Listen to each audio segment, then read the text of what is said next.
track the embodied carbon emissions through a supply chain, kind of capturing and pulling all that data, verifying that data, and then certifying that data for use in financial marketplace, as well as by end consumers and government regulation. So we see these, if you want to get corporations to decarbonize, our general kind of viewpoint, pragmatic viewpoint is you need to pull as many levers as possible in unison to kind of to get that cost revenue equation in a place where they're willing to take the risk to adopt some of these decarbonization technologies. So you can imagine, when I kind of started learning about the work that you were doing, how interested I was, how interested I think the SIG will be in the work that you're doing, because we're definitely playing in the same sandbox. So I'll go ahead and kind of hand the floor over to you. Thank you so much for sharing, and we're very excited to learn some more. Awesome. Thank you for the introduction, and it's a pleasure to be here with you today. And I think it's an exciting time to be working on what we're working on and really empower the Web3 ecosystems, as well as equally the traditional financial system for all the purposes that you just outlined, and which I'll dive a bit deeper into. With that being said, I can just dive right in if you guys are ready. Please.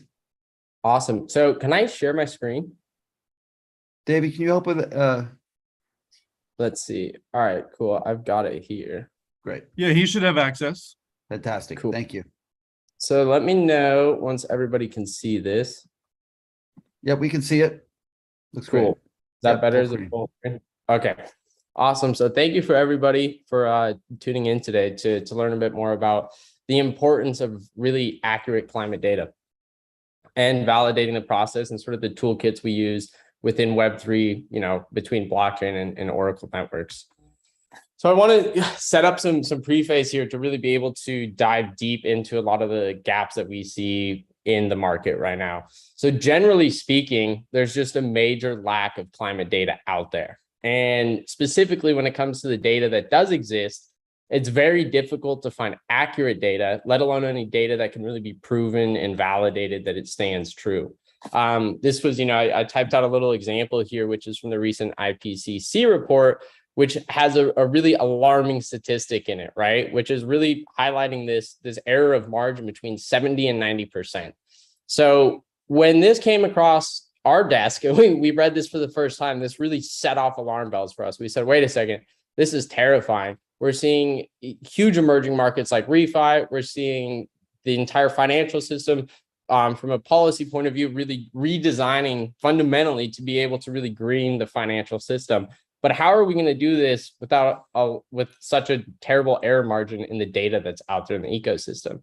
And I think that this has really become highlighted over the last year, really kind of scrutinizing ESG things with saying, wait a second, there's so much self-reporting, there's so much greenwashing that's taking place. How do we know what's actually real and what's not real? And so that's really what I'm going to focus on today, is picking apart the systems that we have and the toolkits we have available to us today to be able to do this the right way. So something I want to kind of highlight, diving a little bit further into the preface, is just sort of what's on the horizon, what is coming and what is taking place that we're seeing around the world. Really led by the EU and Switzerland, we're seeing just a fundamental restructuring of the central banking system to be able to really green the financial system. And we've seen sort of in my opinion, kind of outlandish numbers being thrown around of trillions and trillions of dollars that are committed, and different trillions worth of assets that are now going to have to be proven green, and really greening the reserves of banks themselves. On the other hand, with emerging carbon markets, there's so many carbon credits today, right? But how do we know that they're actually, how can we measure the impact of those assets? And before we can measure the impact, how can we then accurately price those? And so we're seeing the changes in policy to really demand for these disclosures and say, hey, we need systems available today that can prove the emission footprints of corporate entities or even large asset managers within their fund portfolios, and be able to really validate that process instead of self-reporting it and essentially saying, hey, we're this green because my shirt's green and I say so, right? That self-reporting system has failed. And I think everybody could agree on that now. And the truth is, we just have basically disabilities due to a lack of infrastructure and data that's accessible by the financial system. And that's really where I'll focus on today. And so when we first really started diving deep into this, it rang even more alarm bells for us. So if we're going to green the financial system, equally set in the traditional system as emerging markets like refi, how are we going to do this with such flawed data? And what are the chances that we are about to walk ourselves and even fund ourselves into a situation like a financial crisis similar to 2008? And I'll completely oversimplify it. So don't, take it with a grain of salt. But if we completely oversimplify 2008, we had really good financial products being built and standards being built. And it was working really well for a while. But the problem was the foundation level was not being validated or refreshed. And so we built this giant house of cards that eventually collapsed because it was sitting on a foundation of faulty information. And so today, with what we're seeing around the green agenda, we're aware of that before we've gotten there yet. So we have the opportunity and we finally have the technology and the toolkits to be able to build that foundation to really support all of these different initiatives around the world. And that's really where we're hyper focused on is being able to do that and empower standards to be built on top of this dynamic data. I think one of the big gaps another big gap, I'll say it a lot because there's a lot of them, which is really, it frightens me, but is the lack of communication between the scientific communities and the atmospheric agencies and the financial sector. And what we really fundamentally believe is that in order to sort of do this right and achieve the goals that everyone is ambitiously committing to, we need to ensure that these capital markets keep scientific standards at the core of those. And so I start that with kind of starting at the beginning. Where's the data actually coming from? What does the data mean? And how do these data flows actually work? Because we first have to understand that before we can begin to build financial systems using that information. And so just as a little disclaimer here, the next couple slides, the visuals are intentionally oversimplified. I kind of call them like napkin graphics, where it's something that if you were like sitting in a coffee shop with someone explaining a complex situation, they don't get it. You draw a few things on a napkin and sometimes all of a sudden it clicks. So the next couple slides are oversimplified on purpose, and then we'll dive into some more in-depth technical things later on in the presentation. But it's really important to understand within the atmospheric agencies. And today I'm going to highlight mainly Copernicus and ICOS and NOAA. That being said, within those and underneath that umbrella, there's multiple other agencies. Like in Switzerland, there's EMPA, and you have different smaller groups all over the world. What happens right now is it's a very manual process that has worked very well within the scientific community for scientific purposes. And we'll get into the challenges that faces in the financial system. But what's going on right now, again, is a manual process. So NOAA is going and they're collecting manually, standardizing manually, and doing their own scientific models and methodologies to the data that they're collecting from groups such as ICOS and Copernicus. And this process takes a long time. And it's not just as simple as gathering the data. They're actually doing things to the data manually with their scientific knowledge and changing and altering things. So this process takes anywhere from 6 months to a year. And then once that's all done and they're confident in it, they then publish that through an open API. That API is not meant for an enterprise usage. So if it starts getting thousands of calls, it can't support that, but it does work very well within the scientific communities. But by the time this manual process is completed, it's been a year and then it's made available. So really the soonest you can get access to this data is a year late, right? So if you're building and trading on what's happening today, but you're using the data from at the earliest a year ago, you have a problem right there, right? It really, very logically, you understand that there's an issue within that and that the financial system needs to be able to access this data essentially really dynamically, but in much more rapid intervals. And so right now, this is basically the way it works. It's a very legacy system, very Web 2, and you have an API, capital markets kind of scrape data and they grab it and they build what they want with it. Now, as this goes on, multiple people are using a single data set for various different things. So I'll focus it kind of around carbon, but it's applicable to all sorts of different GHG and ODS. So you have within kind of the capital market umbrella, you've got, ESG firms, you have banks, you have emerging markets like refi, and then you have models, and the list goes on and on. But they're all using a single data set, doing their own things with this, adding their own models on top of that and calculations based on the data. And so essentially what begins to happen is you have one origin of a data set that is used by multiple different organizations and none of it's connected. And so essentially it's like a fractionalized data set. And so all of a sudden one original data set fractionalizes and it becomes, anywhere from 5 to 100 different data sets floating around out there, and it all starts to change. So it starts to veer away from the truth of what actually happened in that data set, which is very alarming and troubling. 15 years ago, we didn't have a way to solve this. This worked and this was there, and we also didn't have the demand for this data as we do today. But today that landscape has changed. So we have multiple gaps throughout the system that we need to fix, and ultimately it's an infrastructure problem. And so to dive further into some of the atmospheric agencies, there's an issue that arises among this beyond just a single data set essentially becoming fractionalized. If this data is being used, let's say a specific data set from 2 years ago, and they're starting to build products on it, or an ESG firm is using it for their calculations, or you name it, you get my point. NOAA will discover something today in new data sets, which changes their understanding of the science, and they will go back in the historic data in the database and alter that and change it to correct it and make it more accurate.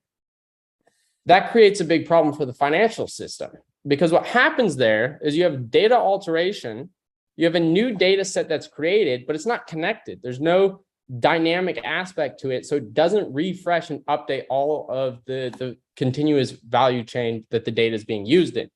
And so suddenly, the moment that data is altered, all of the groups that have previously used that data set, it's no longer valid. But they might not even be conscious or aware of that fact. They might not know that it's been changed. And so what happens there is it only makes the problem worse of, as I call these fractionalized data sets. So now not only do you have fractionalized data sets, but they might be 100% invalid and you don't even know it, right? And there's no malicious player here or no fingers to point. It's just a flawed system, simply.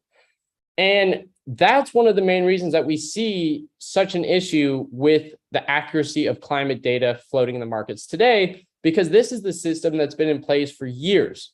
And this has been happening every day. And so no wonder at this point, sort of a lot of the data floating out there in the market is essentially trash because of this exact problem. And so what can we do to sort of begin to address this and fix it, to empower capital markets to have access to this data closer to real time, as well as ensuring that it's validated and that every step of the data is logged and essentially has a hash validation on the blockchain, so it's accountable and traceable to see what data was changed, when it was changed, and who it was changed by.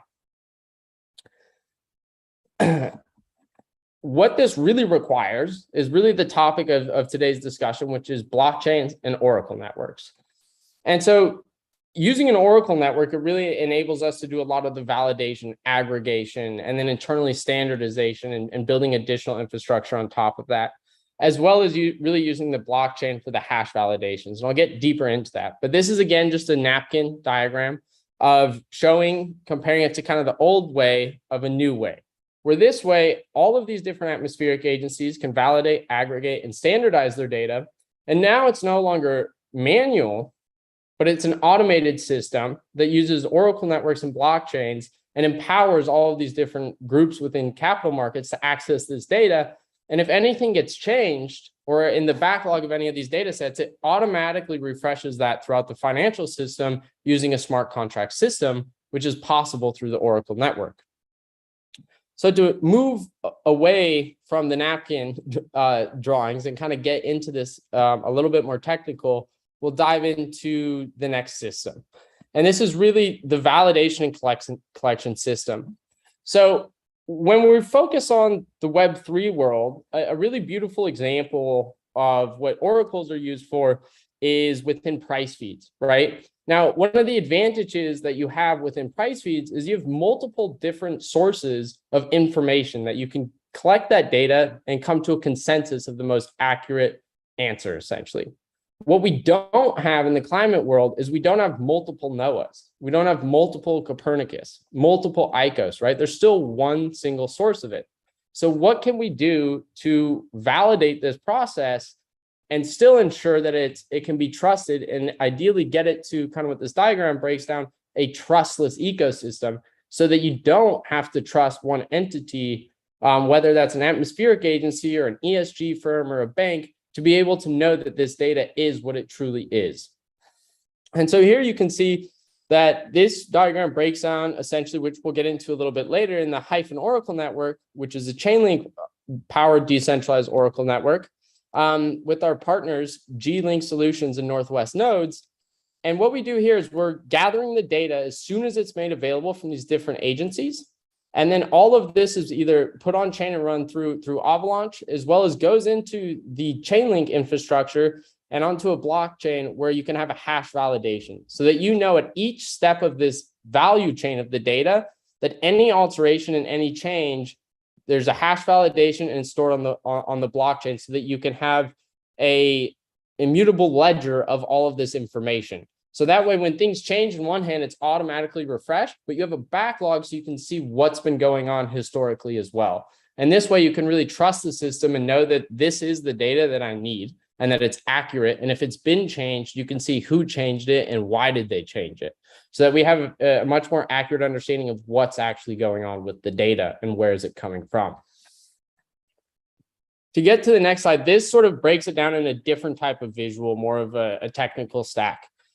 So if we have the real world, right, which the way we collect all of this data today from various atmospheric agencies is a combination of satellites, IoT towers, oceanic submersibles, and all sorts of different systems around the world, all run by different atmospheric agencies though. So they all sort of operate in different silos.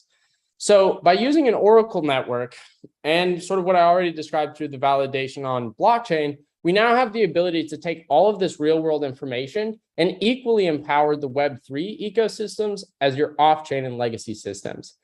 The beautiful nature of an Oracle network is you can do these systems on-chain as well as you can do them off-chain. So it's really, inoperable, and it works for any pre-existing system as well as any future system.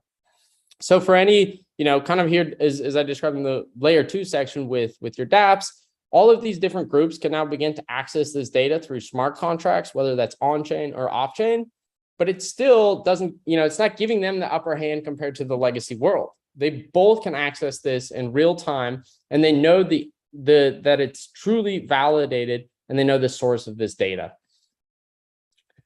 To go on further, what does this really enable though, right? So now that this system's in place, how do we know? And should we trust Hyphen or should we not? And I really stay away from saying, we should trust an entity, trust it, it's blockchain, it's these problems. But the truth here is that we're not just fixing this problem by putting it on chain or using an Oracle network. There's much more to it within building additional infrastructure to collect and aggregate this data in real time, to then run it through these blockchain systems to validate that process, as well as make it available and easily accessible through the Oracle network. So the Hyphen Oracle network is in partnership with Hyphen, G-Link Solutions, and Northwest Nodes, so that it's a truly decentralized governance. And this way you don't have to trust one entity and there's not a bottleneck. What this really provides is much more security, reliability, and there's no downtime. And it's not coming from a single source. So it's always being cross-validated. So anyone that calls on this data knows it's exactly what they want it to be. Where are we kind of gathering data from? So within Hyphen and our partners specifically, it's mainly comprised of different climate and atmospheric agencies around the world. But we also work with external partners. You have the private sector is really growing, especially within space agencies, satellites, and things of that nature, as well as working, which I can get into further at the end here, working with corporate entities themselves on data that they gather by themselves for supply chain purposes for scope 1, 2, and 3 emissions.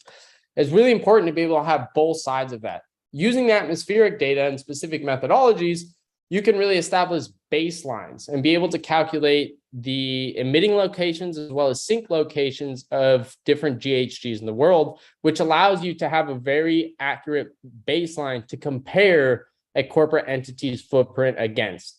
And what you see there and what we find is that you see what's being reported, and then you see what the actuals are, and there's still a large gap there. So the goal is to narrow that gap as much as possible. And through that ability is really where the carbon markets will flourish, by reducing those emissions. And so kind of what we empower now, and to be able to access all this data, it's a very wide range of things, right? So I have a fraction of it listed out here on the right side of kind of customers. We're really empowering smart contracts, dApps, financial institutions. I don't need to read it, it's right there for you. But now the financial system has the ability to access data, in some cases in real time, in other cases in near real time, to be able to build more sophisticated financial products, knowing that they have the most accurate data to be able to do this, and that it's constantly being refreshed. So the entire system that you're looking at right now, the diagram of the system, is a completely dynamic and automated system that ensures it's being refreshed. So kind of in my earlier analogy of comparing it to 2008, now that foundation layer is validated, it's constantly being refreshed. And if there's any alterations or anything, you know exactly what's happening, and it's all accounted for and validated on the blockchain, so you can see that. Kind of the conclusion, I'm not sure what time we're at or not, if I might be cruising through this too fast, but I'm also looking forward to get into more of a discussion with everybody. But the conclusion and the things I really want to highlight here is that it's very important that we're validating the entire value chain of the data. From the moment it's being created at various different IoT devices, whether that's at a IoT tower or a weather station or a satellite, moving into the hands of one atmospheric agencies, bringing the validation and the transparency there to see what each different agency is doing to the data, their alterations, and then finally getting it to the steps where it's made publicly available and people can access this data. And then as they access this data, they know that it's constantly being refreshed, and they have a place to go back to make sure that by the time data gets in their hand, that it matches and that it is validated and it's the same as what it originally was. And so this really builds that foundation of dynamic trust. The second thing is really ensuring that this data is made available as quickly as possible and as easily as possible. So previously, when I sort of mentioned this gap of about a year, if we're launching, whether it's green bonds or tokenizing various different carbon assets and creating carbon credits, it's important that we can use the data of today if we're pricing these assets of today. And so it's really important that we can start to not just unlock this data and make it more accessible, but that it's as real time as possible. And the truth is, in some cases and in some regions, it's better than others. So there is a lack of physical infrastructure in the world to be able to actually gather this data. It's not as simple as just grabbing information from satellites or just grabbing information from weather towers. There's very specific methodologies within the scientific communities that use a combination of triangulating those things to be able to understand exactly what's happening and why it's happening. And that's what we need to make available to the financial system so that they can reach the climate goals that everyone is, hooting and hollering about. The other thing is really making this available in preferred formats, right? So your Web3 world, they're going to want to see things in a very different format. They want to see things on chain or made available in smart contracts versus a bank. They want to see this in a completely different format. And then lastly, it really empowers the scientific communities because now they have a system that sort of makes their own processes more efficient so that they can have to do less manual work. There's always going to be some manual work because you actually need the scientific brain and knowledge in the process. But this way we make their own systems more efficient so that we can increase the speed at which this data is made really available to everybody, and so that they can use this to build whatever financial products they want. The last thing I really want to highlight here is, throughout the different team at Hyphen from their various backgrounds, as well as our partners at G-Link and Northwest, the truth of the matter is a lot of what I've described today is just simply not possible without using blockchains and oracles. So I really try to voice as kind of clearly and as nicely as possible that it's not about, disrupting the financial system or the traditional system and, Web3 is more powerful and it's better and we don't need the old system, vice versa. I really try to find the equilibrium between the two and using the best toolkits out of the Web3 and DLT ecosystem to upgrade the legacy system to run more efficiently and be able to validate those processes and automate processes.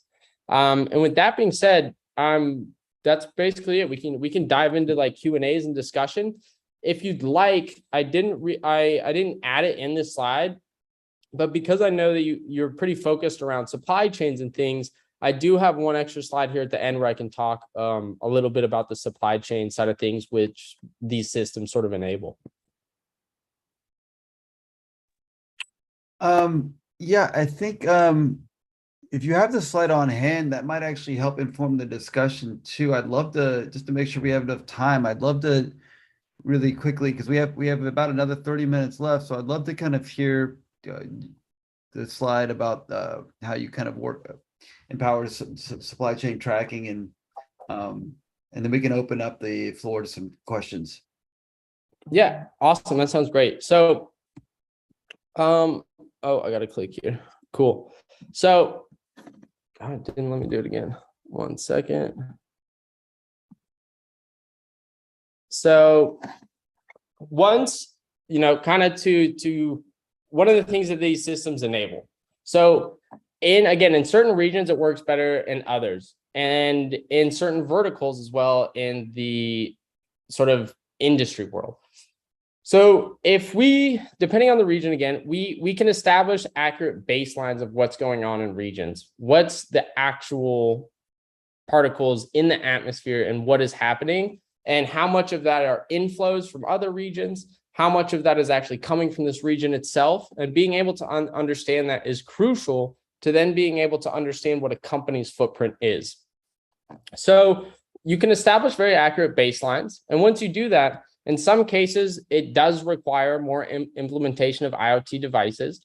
But if you look at some of the work the OGCI has done, they've actually invested quite a bit of resources in putting infrastructure in place to be able to measure different GHGs within the energy sector. So in this system, what we have, which is really highlighted more throughout our website and less of our Web3 initiatives, is the ability to track the scope 1, 2, and 3 emissions. So in this situation right here, this is typical plastics value chain coming from oil. And so the scope 1 and 2 emissions become the next person's scope 3, and so onwards and throughout the supply chain, from the point source to the point of sale. And so what this system allows is, once you establish the baselines, you can begin to monitor data that we would either install or partners, or even data that's collected by different companies and institutions, to be able to understand what their footprint is and compare that to the background information that's going on from baselines. That gives you a really accurate ability to understand what their scope 1 and 2 emissions are, which become the next person's scope 3. The information that is then captured from the scope 1 and 2 is then put in a tamper-proof smart contract framework using the Oracle network, which then basically has a virtual container that lives within the digital world that then follows that supply chain. And so this way you have an accurate understanding of knowing what the scope 1 and 2 emissions are, and then the scope 3 from each step throughout a supply chain. I do think it's really important to highlight that this is more easily done in some verticals than other, right? So in heavy industry, in oil and gas, energy, things like green hydrogen, LNG, RNG, those systems, this is very doable today. The things that we as an organization try to stay away from are things like, as an example, let's say like a fashion supply chain, right? It's very difficult to put an actual machine-to-machine framework in place there to be able to not have self-reporting taking place. There's too many variables moving around in the clothing industry. There's dyes, there's self-reporting. Those are the things we stay away from. But within heavy industry, agriculture, and energy, these systems are completely doable today.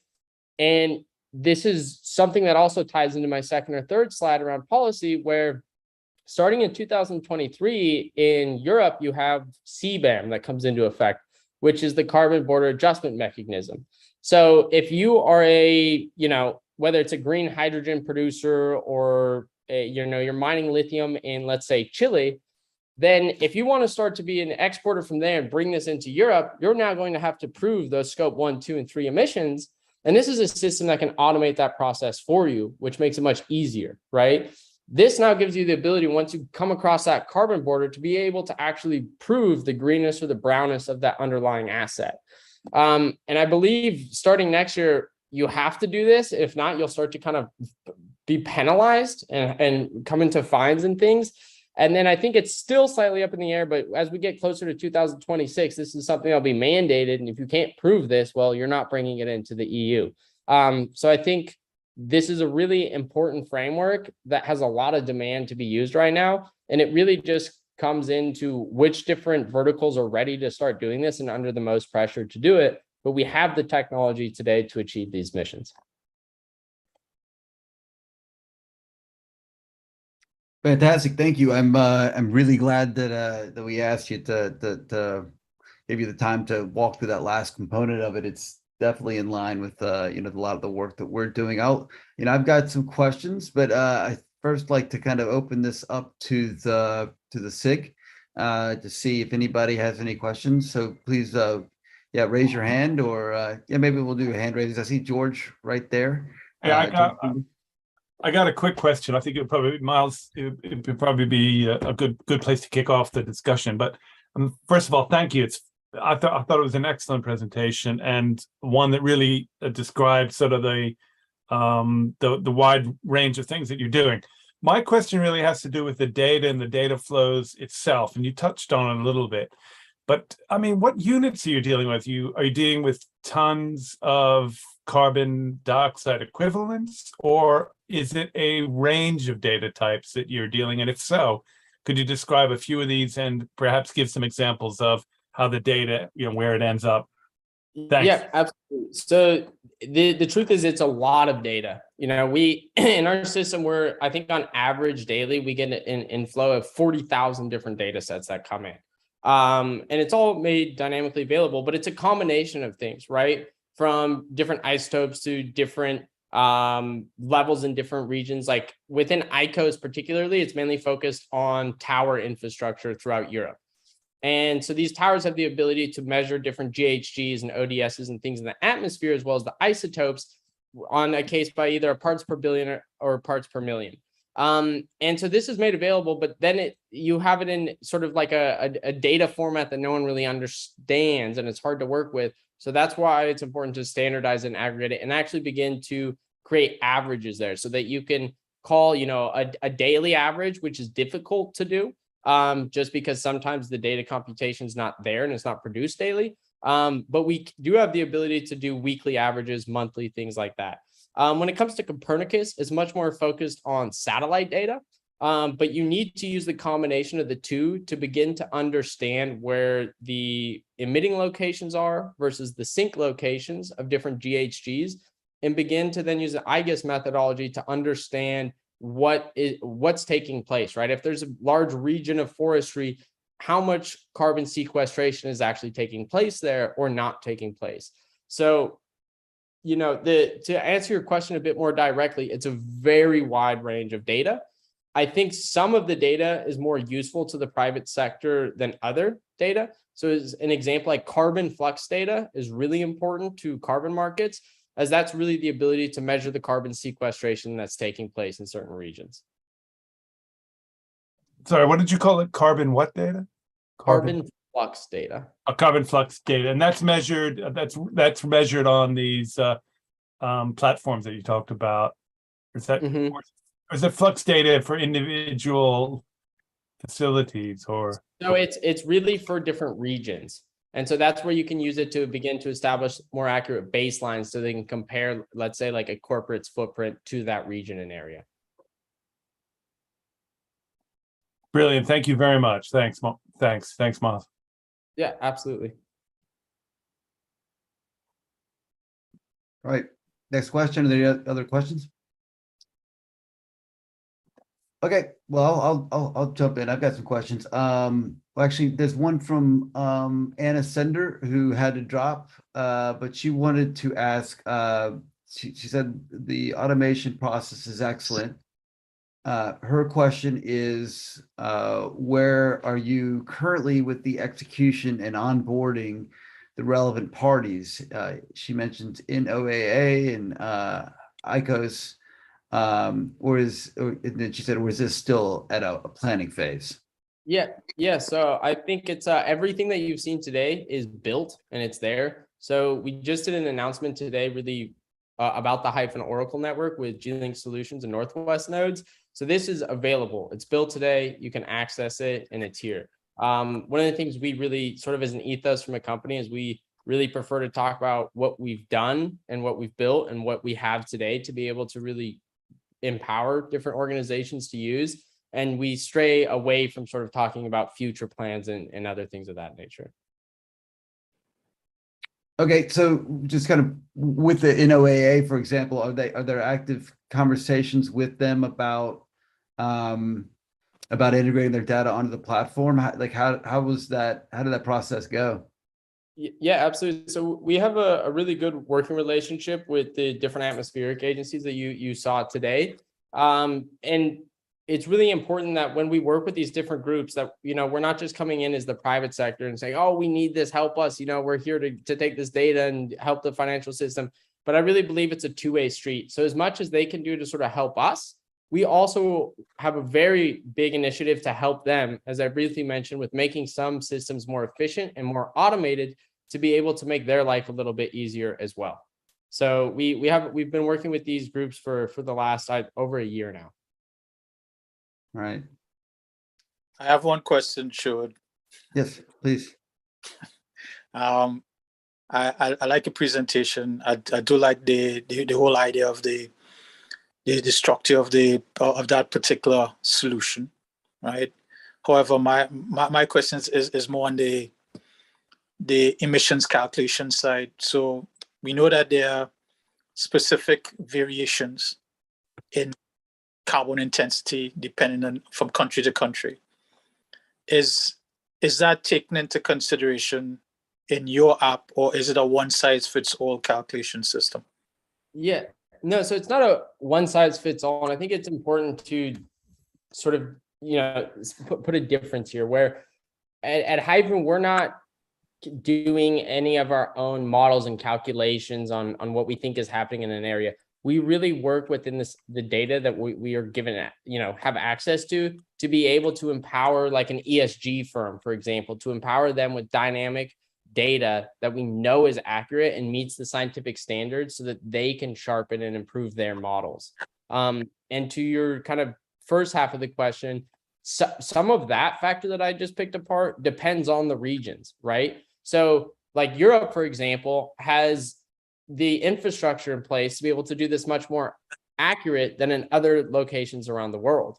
So that's, again, where I highlight there is an infrastructure gap in the world where there needs to be more infrastructure to actually gather this information.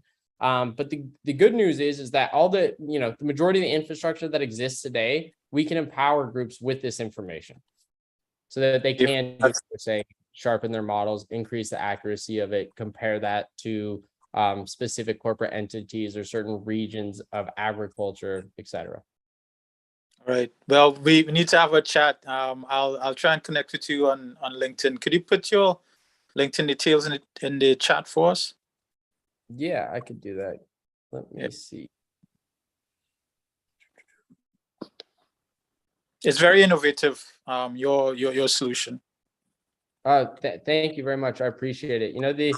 The most important thing to us was that we really ensure, as these markets are growing so quickly and there's so much capital being pushed behind it, that as these different products and things are being built, the most important thing to me is that we keep the scientific standards and this data to sit at the center of these markets, because I fundamentally believe that is the key to doing this the correct way. And I think if we don't do it the correct way, kind of as I referenced, which some people might call a little bit extreme, but early on in the presentation, if we don't do it the correct way, we might unknowingly basically walk ourselves into another 2008 situation, not intentionally. There's no fingers to point. There's no good guy or bad guy. It's just a infrastructure, the lack of infrastructure and the lack of collaboration between the private sectors and capital markets and the scientific communities. You know, we've got to work together on these issues, and that's finding that equilibrium is how I think we can all do this the right way. Okay, cheers. Thanks very much. Thank you. Also fielding a question from Kyle Robinson. Can you describe more about the technology used? He says it appears to be Hyperledger Fabric. Also, what technology would input systems use to add data to the ecosystem? Yeah, so if somebody wanted to add data to the ecosystem and really be like a, enable the Hyphen Oracle network to access that data, we do that really working with you hands-on. It's really important to us that the data that we do bring in is very accurate data, right? And fits those scientific standards. So if someone was interested in sort of, in one hand, providing data into the network, we would take a meeting with them. We're always open to those conversations and welcome anybody to sort of having those discussions with us. And then in the other hand, if there's people out there that are running and operating their own infrastructure, pretty specifically to Chainlink, we also welcome those people, so people are welcome to join our network as a validator, as sure as that they kind of meet the standards of running and operating those systems. And are you operating on Hyperledger Fabric? Currently, no. Okay. Well, I think we can change that pretty soon. Are you, so another question from Gregory Saylor, are you already working with Ocean Protocol and dClimate? Yeah, so have great friends with Ocean Protocol as well as dClimate. And so I think those are both really great platforms and marketplaces where people can go to sort of access this data and use it for their own systems, right? So we're really a data supplier, but we don't have our own marketplace and things of that nature. So I highly would recommend both Ocean Protocol and dClimate. Fantastic. All right. Are there any other questions? So one question that I have is, this is a space we've been thinking about quite a bit, obviously. And it sounds like you're developing solutions for kind of supply chain scope 1, 2, and 3. Also developing, digital assets to allow the financial markets to kind of come up with different, approaches to kind of different financial products to drive decarbonization. Our approach, our kind of philosophy is that this is such a large problem, and there's so many different players that need to be involved in such a small time frame that an open source approach allows for the kind of, makes it easier to kind of bring all the players together to kind of build all the different solutions and kind of help bring together all the standards and protocols that need to be in place for this kind of system, this global climate accounting system to kind of operate effectively. It sounds like you're going the commercial route. And so I guess my first question is how does it scale? Given the magnitude of the challenge and the complexity and all the moving parts. Well, first I'll ask that question. Yeah, absolutely. So within the infrastructure we've built where it stands today, that was one of the most important things in the beginning, is ensuring that this is very scalable, right? We kind of cracked jokes one time on a call with someone where we were talking about how some of these APIs that exist today to be able to access climate data, like whether that's from NOAA or ICOS or somebody, that infrastructure was not built for an enterprise use. It's not built to be having thousands of calls a day, right? So if that happens, they have their own system, their own issue there, which is it's a technical issue.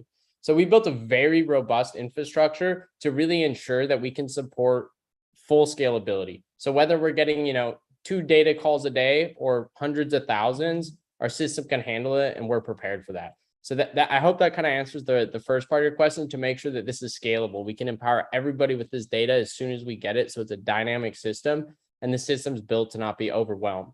There's another aspect of it here as well, with it being truly a decentralized Oracle network with G-Link solutions and Northwest nodes.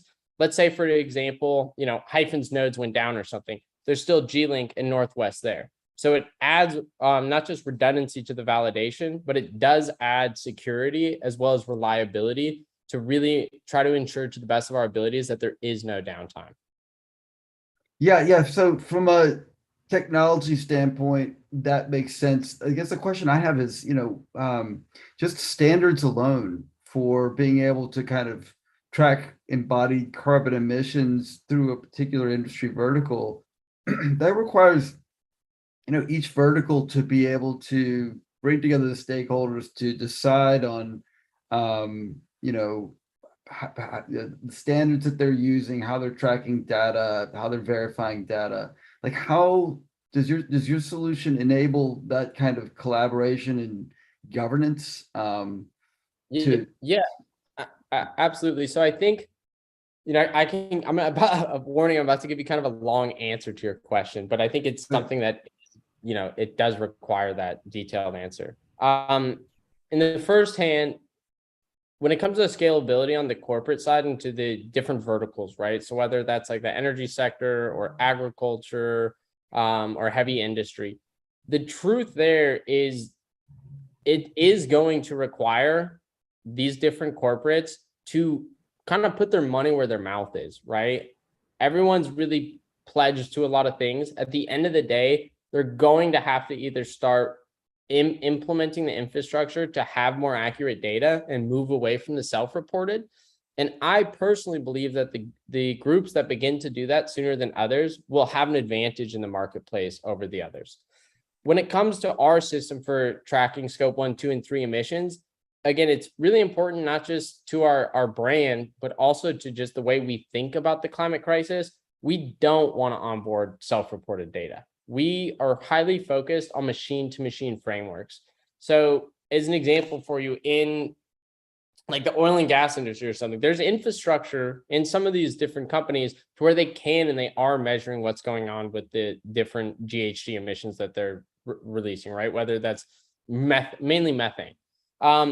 We want that to be a machine-to-machine framework so we can use the data we already have, establish accurate baselines, collect the data, not from them telling us or them filling out a spreadsheet or something, but from a machine-to-machine point of view through IoT devices to collect that and then understand the differences between those two data sets to be able to accurately understand what their individual footprint is.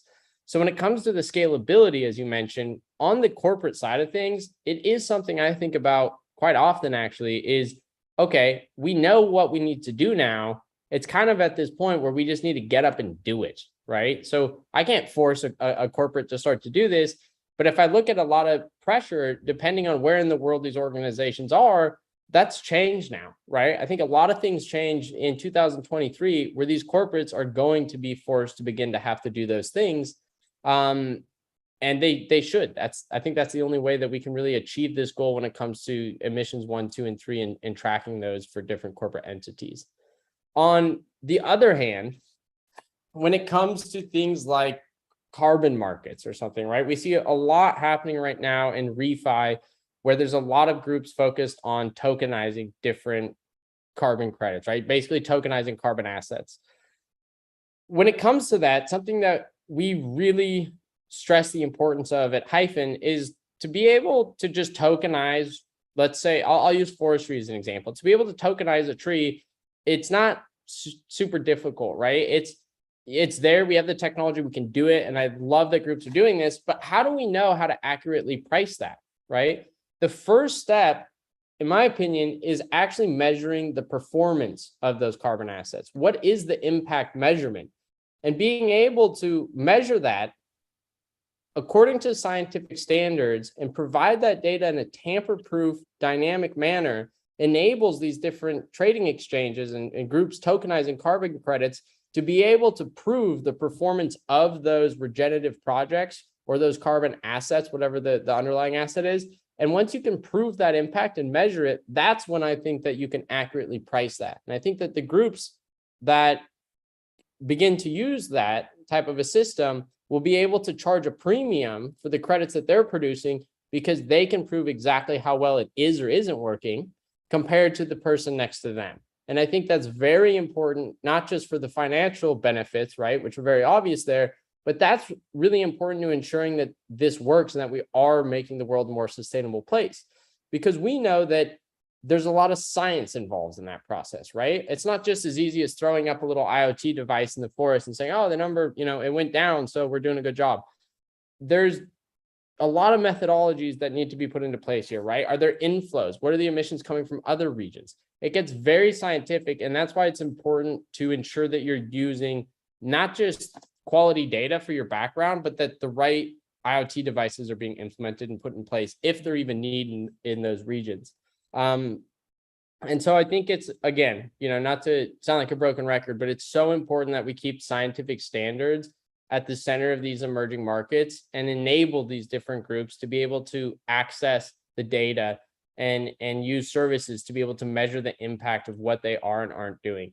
Because, unfortunately, if you plant the wrong type of tree in the wrong geolocation at the wrong time, you actually could be doing a disservice. It might actually not be sequestrating carbon, but it might be in a carbon emitter for the first few years. So there's all these different things that you need to take into account, which again just makes me emphasize the importance of really bridging the gap on more of a human level between scientific communities and the financial system and different groups to be able to know that we're all doing this the right way. I think we have time for one more question. We're about to run out of time here, but just going down the list. I just want to make sure. What is the next meeting? The next question that makes sense to me is, how is Hyphen governed? Is there a DAO or other structure to maintain standards and transparency? Yeah, so right as it stands today, there's not a DAO. There are, plans down the road to be able to put things of that nature into place. Right now, where we really emphasize the decentralized governance of ours is the heart of our system is really the Oracle network. And so it's important that we don't just have an Oracle network spun up of a bunch of our nodes and we say, oh, it's decentralized because we have different nodes, but they're all run by Hyphen, so trust Hyphen. So that's, I was quite excited today where we announced the official announcement of the Hyphen Oracle network, where we are partnered with G-Link Solutions and Northwest nodes so that they are running their own Chainlink nodes within our Oracle network so that it is truly decentralized and that you're not just trusting, the single point of Hyphen, but that you have other groups in the network so that it is not just decentralized technology, but that it's truly a decentralized governance among different operators and validators within the network. And thank you for that. It looks like we have time for one more question from Elizabeth Green. She says, what are your requirements for standards? Who are you working with to develop them? Can you, and then she says, can you use the standards developed with our standards working group, which I guess we'll ask, again, Yeah. the question. So the first thing I'll say there is we're very collaborative. We want to work with a lot of people, and I think that's how we will achieve these goals, coming together. So I welcome any discussions around anybody working on standards. There's a few groups that we're working on doing different pilot projects with to essentially establish new standards, which are all focused on originating from scientific standards around the data. So we're less focused around sort of branded standards, and more focused on standards that can be proven through the scientific data that this does work, and look at the science, don't just trust me, right? So a lot of the ethos of what we're doing here is really focusing on a trustless system, and we want to take that same ethos and apply that to working with different groups to build new standards. Fantastic. Well, we are just at the top of the hour. Really appreciate it, Miles. This is a fantastic presentation. I think we all have a lot to chew on and think about. And thank you for your time, and congratulations on the progress made so far. Hey, thank you. I really appreciate you guys having us here today. And, if anyone has any further questions or anything, I'm available on LinkedIn, as well as, you can shoot Hyphen an email at info@hyphen.earth. And again, thank you to the Hyperledger team. I appreciate you guys for having me on here today, and thank you guys. Absolutely. All right. Thanks, everybody. Thanks, Miles.